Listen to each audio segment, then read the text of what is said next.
Assalamualaikum warahmatullahi wabarakatuh. Teman-teman, pernahkah Anda berpikir bahwa kita mungkin sedang berada di ambang sebuah perubahan besar yang bisa membawa kita ke arah distopia?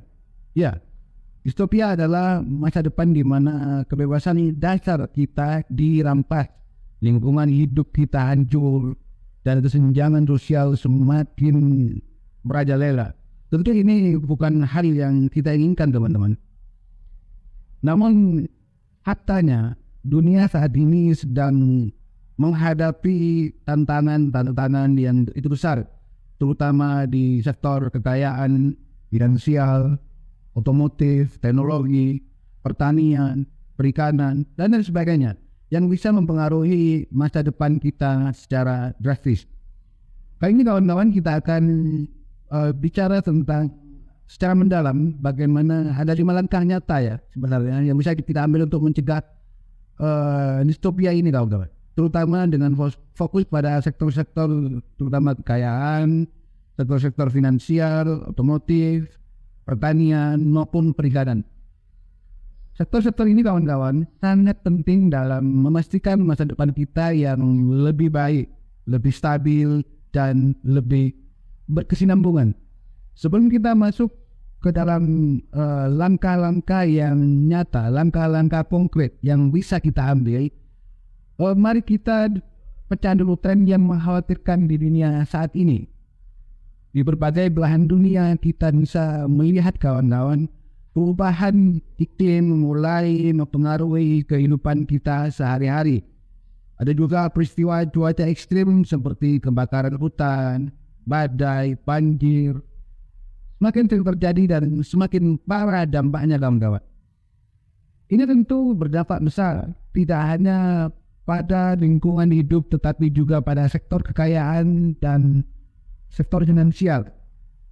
Karena kerusakan besar yang ditimbulkan pada infrastruktur, bisnis, ekonomi, ketimpangan sosial, dan ekonomi juga semakin sangat terasa, kawan-kawan. Kekayaan dan finansial ini semakin terkonsentrasi di tangan segelintir orang saja, segelintir orang-orang kaya, sementara banyak orang di seluruh dunia hidup dalam kemiskinan. Ini akan menciptakan ketegangan sosial dan ketegangan politik yang pada akhirnya bisa mengarah pada keresahan massal dan ketidakstabilan. Dalam industri otomotif, kawan-kawan, tekanan terhadap BBM atau bahan bakar fosil ini semakin meningkat, dan teknologi baru yang diharapkan dapat mengatasi masalah ini, kawan-kawan, belum juga sepenuhnya terimplementasikan dengan baik. Pertanian dan perikanan juga sedang menghadapi tantangan besar, kawan-kawan. Dengan populasi dunia yang terus bertambah, kebutuhan akan makanan pokok juga meningkat, tetapi sumber daya alam yang kita miliki begitu terbatas. Ini berarti bahwa kita harus menemukan cara-cara baru yang lebih efisien, lebih berkesinambungan untuk memproduksi makanan, baik di sektor pertanian maupun di perikanan.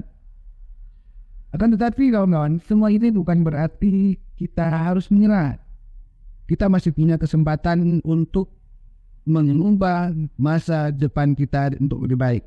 Mari kita bahas ada 5 langkah nyata, kawan-kawan, yang bisa kita ambil untuk mencegah masa depan distopia dan memastikan sektor-sektor seperti kekayaan, finansial, otomotif, teknologi, pertanian, perikanan, dan banyak lagi tetap berkembang secara berkelanjutan. Yang pertama, kawan-kawan, didiklah diri kita sendiri tentang kekayaan, tentang finansial, tentang otomotif, teknologi, pertanian, dan juga perikanan. Ini langkah pertama yang perlu kita ambil. Ini akan mendidik diri kita sendiri tentang isu-isu yang penting yang terkait dengan kekayaan, finansial, otomotif, teknologi, pertanian, perikanan, perkebunan. Tanpa pemahaman yang mendalam, kawan-kawan, tentang masalah-masalah tadi, kita mungkin tidak akan bisa membuat keputusan yang tepat atau mengambil tindakan konkret yang efektif. Dalam hal kekayaan dan finansial misalnya, kita perlu memahami bagaimana sistem ekonomi global bekerja. Dunia finansial kawan-kawan sangat dinamis dan terus berubah, terutama dengan munculnya teknologi finansial atau fintech baru yang mungkin transaksi dan investasi menjadi lebih cepat dan lebih efektif, juga lebih efisien. Kita perlu memanfaatkan pengetahuan kita tentang finansial untuk memaksimalkan peluang yang ada dan memastikan bahwa kita dapat mengelola kekayaan dengan lebih baik dan lebih bijak. Di sektor otomotif kawan-kawan, teknologi baru seperti mobil listrik dan keberadaan mobil otonom sedang merevolusi industri ini. Ini adalah langkah penting kawan-kawan untuk menuju masa depan yang lebih ramah lingkungan. Tetapi masih banyak yang perlu kita pelajari dan perlu kita pahami tentang bagaimana teknologi ini dapat kita implementasikan secara luas.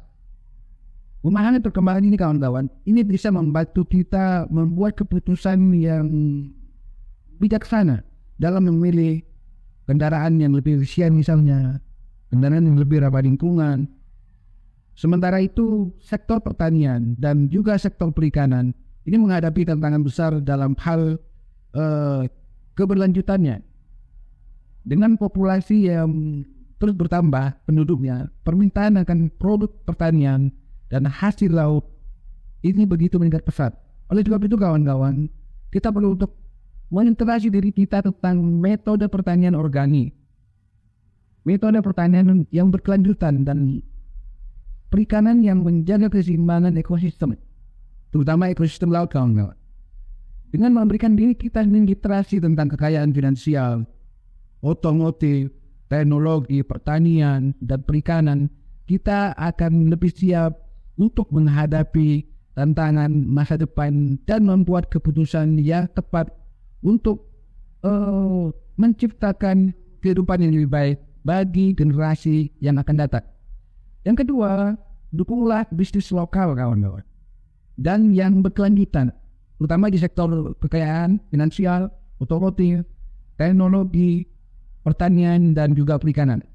Ini adalah langkah kedua untuk mendukung bisnis lokal yang berkesinambungan di sektor kekayaan tadi, finansial, otomotif, teknologi, pertanian, dan juga perikanan. Mengapa ini sangat perlu kawan-kawan? Karena bisnis lokal yang berkelanjutan tidak hanya membantu perekonomian lokal saja, ini juga memainkan peran besar dalam menjaga lingkungan dan menciptakan masyarakat yang lebih inklusif. Misalnya saja di sektor otomotif, banyak perusahaan otomotif lokal kawan-kawan yang mulai beralih untuk memproduksi kendaraan listrik misalnya ya. Nah, kendaraan listrik ini tidak hanya lebih hemat energi, tetapi juga mengurangi emisi gas karbon yang berdampak buruk pada lingkungan, terutama udara kawan-kawan. Dengan mendukung perusahaan otomotif lokal yang berfokus pada keberlanjutan, kita bisa membantu mempercepat transisi menuju masa depan yang lebih bersih, lebih sehat. Di sektor teknologi, misalnya startup lokal yang fokus pada inovasi hijau atau teknologi hijau yang ramah lingkungan, ini sedang berkembang sekarang. Bisnis-bisnis ini menciptakan solusi teknologi yang mungkin dapat membantu mengurangi dampak negatif dari aktivitas manusia terhadap lingkungan kita. Dengan mendukung mereka berarti kita tidak hanya membantu untuk mengembangkan teknologi baru kawan-kawan, tetapi juga berkontribusi pada upaya untuk mengatasi perubahan iklim. Pertanian dan perikanan juga ini menghadapi tantangan yang sama. Petani dan nelayan lokal yang menerapkan cara-cara bertani yang berkelanjutan dan metode perikanan yang ramah akan lingkungan adalah pahlawan sebenarnya kawan-kawan yang patut kita hargai sebagai pahlawan tanda jasa. Mereka menjaga ekosistem keseimbangannya. Dukungan terhadap mereka kawan-kawan tidak hanya menjaga kekayaan alam kita, tetapi juga insya Allah akan memperkuat ketahanan pangan untuk masa-masa yang akan datang, generasi kita. Kemudian yang ketiga, terlibatlah dalam komunitas-komunitas lokal di sektor kekayaan, finansial, otomotif, industri, teknologi, terutama pertanian dan perikanan. Ini langkah ketiga. Terlibat aktif dalam komunitas lokal yang berfokus pada sektor kekayaan, finansial, otomotif, teknologi, terutama pertanian, perikanan, dan perkebunan. Melalui keterlibatan dalam komunitas ini, kawan-kawan, insya Allah kita bisa mendapatkan lebih banyak iterasi, berbagai ide, dan bekerja sama untuk menciptakan solusi yang lebih baik. Misalnya saja jika kita tertarik pada perkembangan sektor otomotif, kita bisa bergabung dalam forum online atau kelompok diskusi yang fokus pada mobil listrik dan teknologi otomotif ramah lingkungan lainnya. Kawan-kawan, dengan demikian kita bisa mendapatkan wawasan atau pengetahuan dari orang-orang yang memiliki pengetahuan lebih dalam tentang topik-topik tadi. Dan mungkin kita juga bisa berbagi pandangan atau pengalaman kita sendiri. Demikian juga di sektor pertanian dan sektor perikanan. Banyak komunitas lokal, kawan-kawan, yang berfokus pada pertanian organik dan perikanan yang ramah lingkungan, berkelanjutan, menjaga ekosistem. Jika terlibat dalam komunitas ini, kita bisa belajar banyak tentang hal-hal yang dapat membantu kita untuk menjaga keseimbangan alam sambil tetap memenuhi kebutuhan pangan kita sendiri. Dalam hal kekayaan dan finansial, ada banyak komunitas yang berfokus pada bagaimana cara mengelola keuangan yang baik. Terlibat dalam komunitas seperti ini, kawan-kawan, bisa membantu kita untuk mengelola kekayaan atau finansial kita dengan cara yang lebih benar, lebih baik, lebih bertanggung jawab, dan tentunya berkesinambungan, berkelanjutan, serta memperkuat jaringan sosial dan ekonomi kita sendiri. Kemudian keempat, kawan-kawan, yaitu advokasi untuk perubahan kebijakan di sektor tadi saya bilang kekayaan, finansial, otomotif, teknologi, terutama di sektor pertanian, perikanan, dan juga perkebunan. Selain mendidik diri kita sendiri, kawan-kawan, mendukung bisnis lokal dan terlibat dalam komunitas-komunitas seperti tadi, langkah berikutnya adalah mengadvokasi tetap perubahan kebijakan di sektor kekayaan, sektor finansial, sektor otomotif, teknologi, terutama sektor pertanian, sektor perikanan, dan juga perkebunan. Bagaimana membentuk arah perkembangan ekonomi dan industri di masa depan, kawan. Di sektor kekayaan dan finansial misalnya, kita perlu mendorong kebijakan yang mendukung inklusi finansial, meminimalkan ketimpangan ekonomi, kebijakan yang memperkuat akses ke layanan keuangan bagi masyarakat menengah ke bawah yang kurang mampu. Ini bisa membantu menciptakan masyarakat yang lebih adil dan sejahtera. Di sektor otomotif misalnya, kawan-kawan, kebijakan untuk mendukung adopsi kendaraan listrik dan teknologi otomotif ramah lingkungan,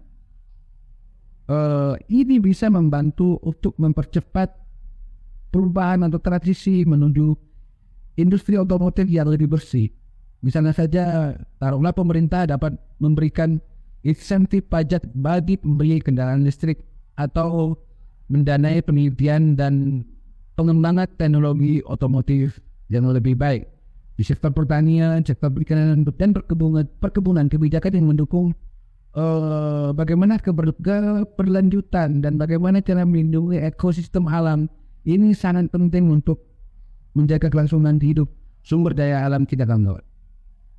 Advokasi untuk kebijakan semacam ini dapat memastikan bahwa kita tidak mengeksplor atau mengeksploitasi sumber daya alam secara berlebihan dan tetap memenuhi kebutuhan pangan kita di masa depan. Kemudian kiat terakhir yang ingin kawan-kawan, yaitu manfaatkanlah teknologi untuk mengoptimalkan kekayaan kita, finansial kita, di bidang otomotif juga, terutama di bidang pertanian, perikanan, dan perkebunan. Teknologi telah menjadi bagian integral dari kita dan jika digunakan dengan benar, kawan-kawan, Teknologi ini dapat menjadi alat yang sangat baik, sangat efektif untuk membantu kita mengatasi tantangan di sektor terutama perikanan, perkebunan, dan pertanian.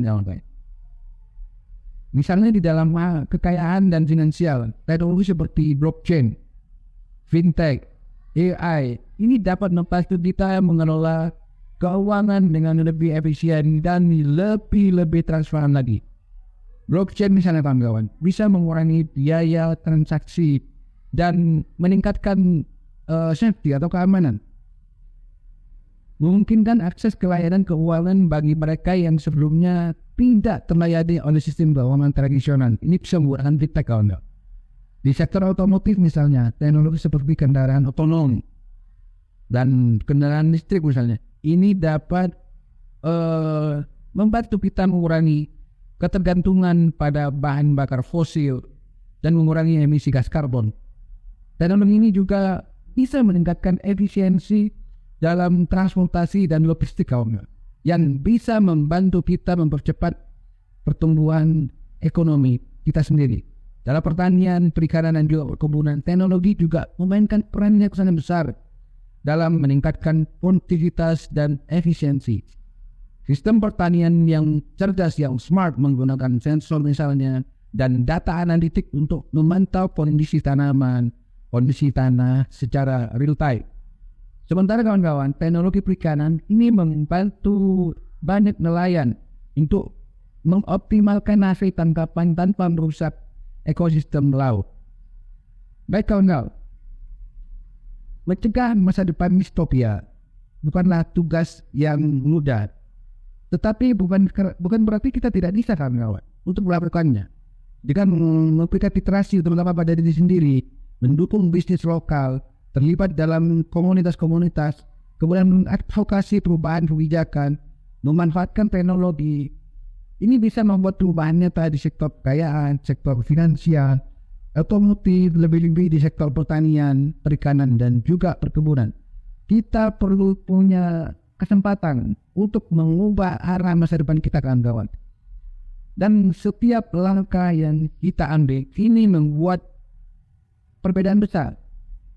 Mari kita bersama-sama kawan-kawan untuk menyelamatkan masa depan kita dan menciptakan dunia yang lebih baik bagi generasi mendatang. Terima kasih telah menonton kawan-kawan. Jangan lupa like dan subscribe untuk video-video lainnya yang akan insya Allah bisa membantu kita untuk mencapai kekayaan, stabilitas finansial, keberlanjutan di berbagai sektor, terutama pertanian. Kita sedang membahas isu-isu penting yang insya Allah dapat membantu kita untuk mengembangkan kekayaan kita, mencapai kestabilan finansial kita, dan bisa memperluas wawasan tentang industri otomotif, teknologi pertanian, teknologi perikanan, dan juga di perkebunan. Kawan-kawan, pastikan untuk like, untuk subscribe, dan aktifkan lonceng notifikasi agar Anda tidak ketinggalan konten-konten penting lainnya dan menarik yang kami sajikan secara rutin. Insya Allah kawan-kawan. Sampai jumpa di video berikutnya kawan-kawan. Wassalamualaikum warahmatullahi wabarakatuh.